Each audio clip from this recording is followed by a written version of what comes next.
Spain update now, and, well, a few updates for you regarding Spain. Spanish food update? Fantastic. Spanish football update? Sensational. Spanish economy update?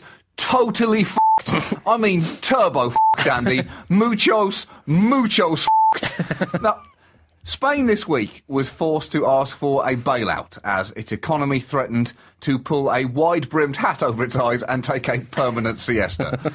The bailout will be an estimated 100 billion euros, but Spain contends that it is neither a bailout nor a rescue. So what is it then, Andy? A gift?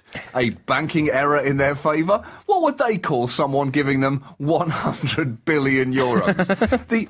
The Spanish Prime Minister, Mariano Rajoy, was insistent that the bailout, which wasn't a bailout, because he said he didn't want it to be a bailout, so it definitely wasn't a bailout, it just looked like a bailout, and happened to be the same amount of money that a bailout would be, and it was actually going to be used to bail out some Spanish banks. But critically, it was not a bailout. He insisted that it was his idea all along. He said, "No one pressured me into this. I pushed for it myself because I wanted a line of credit. It's not a bailout. It's a victory." And the finance minister of Spain said in a press conference, "It's a loan with very favourable terms, much more favourable than the markets. In no way is this a bailout." And the next day, when the Spanish people started calling bullshit on this whole explanation, the Prime Minister called a press conference and doubled down, still refusing to call it a bailout, and instead referring to it as, and I quote, "what happened on Saturday." How long does he think he's going to be able to keep this up, Andy? I would just like to thank the Eurozone for what happened on Saturday. I hope this fixes our banks and we won't need another what happened on Saturday in the future. Also, the terms of our what happened on Saturday leave us room for manoeuvre, and we intend to pay, and this is important, we intend to pay back every penny of our what happened on Saturday. 100 billion euros to rescue Spanish banks. That's quite a lot of money. But I guess, once you've started shoveling money into a black hole, you really have to keep doing it until it fills up. I'm not an astronaut, but I reckon that's got to be the way forward. There's been a lot of questions over where exactly all this money is going, to which the Spanish government has responded, "Shh, shh, there you go. It's fine." The truth is that every single government that has received a bailout from Europe, Ireland, Greece and Portugal, have fallen from power soon after. So the Prime Minister of Spain knows that it's not one of those game shows where you have to avoid saying a particular word to win a prize. He knows that the moment he says the word bailout, a buzzer's going to sound, a trapdoor's going to open underneath his feet, and he's going to be out of office before he can say, "Well, I've had a lovely day." The thing that spoke volumes about the size of his cojones was after this press conference where he looked the press corps in the eye and said the 100 billion bailout was not a bailout, it was what happened on Saturday. Rather than retreat to his office to go and strategise with his economic team about how best to use the money to get Spain out of this recession, instead of doing that, he took a plane to Poland and he f***ed off to go watch the football. That's pretty incredible, Andy. Well, it's just the latest efforts to shovel out some of the financial shit from the Augean stables of the European banking sector. Basically trying to shovel it out with a kid's plastic bucket and spade.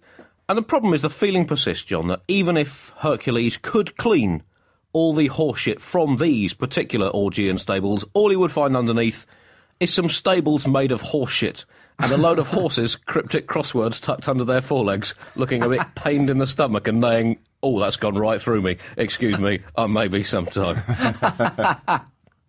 Basically, Europe as a continent, which seems an inappropriate title for it in these circumstances, as a continent, Europe has behaved financially like a man who got one testicle stuck in a George Foreman grill and rectified the situation by buying another George Foreman grill with money it didn't have and slamming it shut on his other testicle.